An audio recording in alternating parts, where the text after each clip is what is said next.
On this podcast, we talk about the books, both old and new, that are worth putting on your to-be-read list. I'll include the back cover synopsis, content warnings, as well as my pro and con list. To avoid any spoilers, head over to my Instagram at enjoylifewithme.angela. I'd love to hear your thoughts on these books. Let's jump in for the day. Today we're going to be talking about the children's books that we have been reading on repeat in this house. The first one that we read is My Routine by Carl Nino, illustrated by Brett Curzon.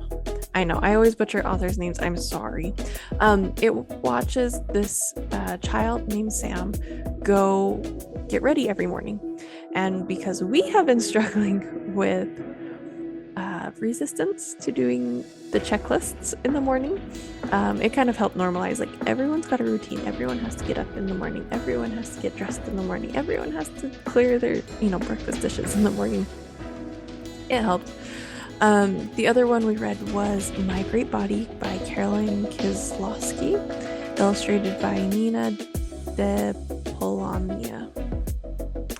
And it talked about the 5 senses that we have and using them for good things. So our eyes get to see pretty things and just being grateful for the bodies that we've been given.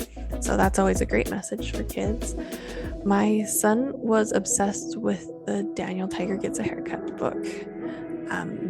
He likes getting his hair cut, and so we had to repeatedly say, no, it's not your turn to get a haircut. Nope, we're not going to get your haircut because you don't need it yet. But I'm sure for plenty of kids out there, it would be helpful for them to read it as like, oh, this is how you do it. You sit in the chair and it goes up and you put on a backwards superhero cape so your clothes stay dry and clean. It was great. I mean, Daniel Tiger is always great, so there's that. We also got the Bluey book for Bob Bilby, and it talks about how easy it is to slip into having too much screen time. And so they end up taking Bob on a bike ride to the park to play and then seeing fireworks. And it's always a good one that I go to when I'm like, oh, we are doing way too much screen time. We need to pull it back again. Because it's like, oh, they had to stop watching cartoons. We have to stop watching our shows. We're just doing too much. We need to interact with the people around us. So that's a great one.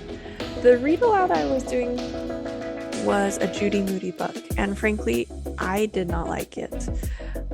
I know I typically don't talk bad about books, but I did not like it. I don't like the way that she talked to her younger brother, and I just don't want my kids seeing that. It's okay to talk like that to each other. So we're going to have to find a different read aloud. If you have a good kind of beginning chapter book that you would recommend, let me know. I would love to hear about it. I've had several people recommend Anne of Green Gables and Little House on the Prairie, but I just don't think my daughter's quite ready for that yet. So we might have to go back to Magic Tree House, which we enjoyed, but we were just kind of looking for something different for a change. But oh well, if you have anything, let me know. I also want to let you all know that I have an opening in my schedule for March. If any author wants to discuss like a newish release or a bookstagrammer wants to get on and dive into a book with me, reach out and we'll set up a Zoom meeting.